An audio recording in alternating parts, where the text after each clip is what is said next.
সন্তি আপোনাৰ কাষলৈ আহিছোঁ আপুনি সেই এপাৰ্টমেণ্টটোতে আছে গতিকে মই আপোনাৰ জৰিয়তে এই কথাখিনি জানিব বিচাৰিছোঁ সেই এপাৰ্টমেণ্টটোত সুৰক্ষাকৰ্মী হয়তো কেইবাগৰাকীও আছে সুৰক্ষাকৰ্মীৰ জৰিয়তে হয়তো যদি সম্ভৱ হয় তেওঁলোকে যদি মন্তব্য প্ৰকাশ কৰিব বিচাৰে তেওঁলোকৰ জৰিয়তে এই কথাখিনি জানিব বিচাৰিছোঁ যে কথাখিনি তেওঁলোকে কেনেধৰণে ক'ব এইকেইটা দিন নম্ৰতাক তেওঁলোকে কিবা চালচলনত সলনি দেখিছিল নেকি বা তেওঁলোকে এই গোটেই ঘটনাটোত কিবা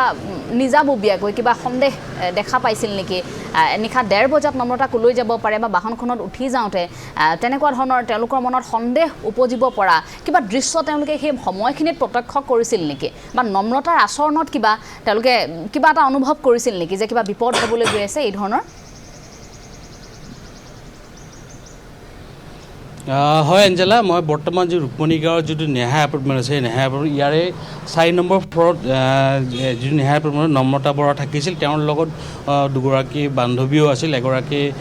মেঘালয়ৰ বুলি আমি গম পাইছোঁ খাচী এগৰাকী যুৱতী আৰু এগৰাকী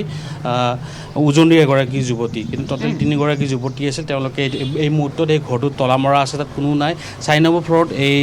যি নেহা এপাৰ্টমেণ্টৰ যি 4 নম্বৰ ফ্ল'ৰত আছিল যে নম্ৰতা বৰা সেইডোখন মঙলবাৰ নিশা প্ৰায় 1:40 এই এপাৰ্টমেণ্টটোৰ পৰা নম্ৰতা বৰা ওলাই গৈছিল কিন্তু যিজন চিকিউৰিটি গাৰ্ড বিমল দাস বুলি কয় তেওঁক আমি সুধিছিলোঁ তেওঁ কৈছিল যে তেওঁ বহু সময় প্ৰায় আধা ঘণ্টাৰ পৰা 1 ঘণ্টা সময় তেওঁ বাহিৰত ৰখিছিল এই এপাৰ্টমেণ্টৰ অকণ আগত গৈ তেওঁ ৰখি আছিল তাত ৰখি থকাৰ ফলত কোনোবা গাড়ী এখনত ৰখি আছিল তেওঁ দেখা নাই বুলি কৈছিল কিন্তু পিছত যেতিয়া মই কথা পাতিছিলোঁ তেওঁ কৈছিল যে এখন বাহন আহিছিল হোৱাইট কালাৰ বগা কালাৰৰ এখন বাহন আহিছিল এই এপাৰ্টমেণ্টটো পোৱাৰ আগ মুহূৰ্তত এই গাড়ীখন ৰখিছিল তাতে উঠি পেলাই তেওঁ গৈছিল কিন্তু এই কথাখিনি অন কেমেৰা তেওঁ কোৱা নাই তেওঁ হয়তো ভয় খাইছে বা তেনেধৰণৰ কিন্তু এই মুহূৰ্তত তেওঁক যোৱাৰ সময়ত কৈছিল যে তেওঁ হস্পিটেলত যাব কিন্তু হস্পিটেলতে যদি গৈছিল তেনেহ'লে কেনেকৈ মেঘালয় পাল আৰু যিহেতুকে ND24 দৰ্শকে দেখিছে এটা ভিডিঅ' ইতিমধ্যে ভাইৰেল হৈছে ভিডিঅ'টোত দেখা গৈছে কেইবাৰ দুগৰাকীমান যুৱতী এজনৰ আৰু দুজনমান যুৱক সেই মেঘালয়ত যোৱাই খুব ফূৰ্তি কৰি গৈছে কিন্তু তাৰ মাজতে দেখা গৈছে এগৰাকী যুৱতী সেই প্ৰথম যিখন চকীখনত চিটৰ ওপৰত বহি আছে এজনৰ ওপৰত এজন বহি আছে তেনেস্থলত তেওঁলোকে মেডিকেল যোৱাৰ কথাটো আহিয়ে নপৰে কিন্তু গৈছিল যদি কাক ফাঁকি মাৰি গৈছিল বা কিহৰ কাৰণে ফাঁকি মাৰি যাবলগীয়া হৈছিল আৰু হয়তো চিকিউৰিটি গাৰ্ডে গেটটো খুলি নিদিলে সেনেকুৱা কথাও আছিল নেকি কাৰণ চিকিউৰিটি গাৰ্ডে জনাইছে যে 12 বজাৰ পিছত তেওঁলোকে গেট বন্ধ কৰি ৰাখে তেনেস্থলত 1:45 IPL চাই তেওঁলোকে ওলাই গৈছিল আৰু কৈছিল যে দুটাকে মোবাইল তেওঁৰ আছে এটা আইফোনটো ঘৰ এৰি থৈ যোৱা বুলি কৈছে এই মুহূৰ্তত গোটেইখিনি কথা ৰহস্য মোৰ আছে কাৰণ তেওঁ কোনে মাতি লৈ গৈছিল কাৰ ফোন আহিছিল বা কিয় গৈছিল কিন্তু সেই গোটেইখিনি কথা ইতিমধ্যে ৰহস্য আৰু যিহেতুকে এই ভিডিঅ'টো দেখা গৈছে ভিডিঅ'টোত তেওঁলোকে সম্পূৰ্ণ এনজয় কৰি গৈছিল বা আহিছিল সেনে এটা ভিডিঅ' ইতিমধ্যে ভাইৰেল হৈছে সেই ভিডিঅ'টো আমি দৰ্শক দেখাইছোঁ কিন্তু কথাটো হ'ল আৰু এটা কথা মই ক'ব বিচাৰিছোঁ ইতিমধ্যে যে আমাৰ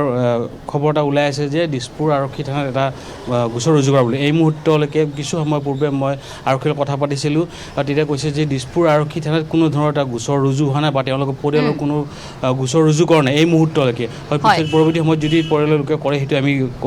এই মুহূৰ্তত ক'ব নোৱাৰিম কিন্তু এই মুহূৰ্তলৈকে তাত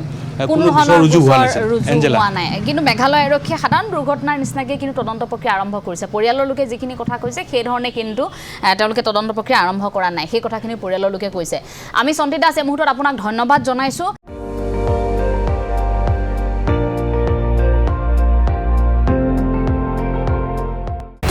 আপুনি চাই আছে ND24 সৰ্বশ্ৰেষ্ঠ নহয় সৰ্বোত্তমৰ দৌৰ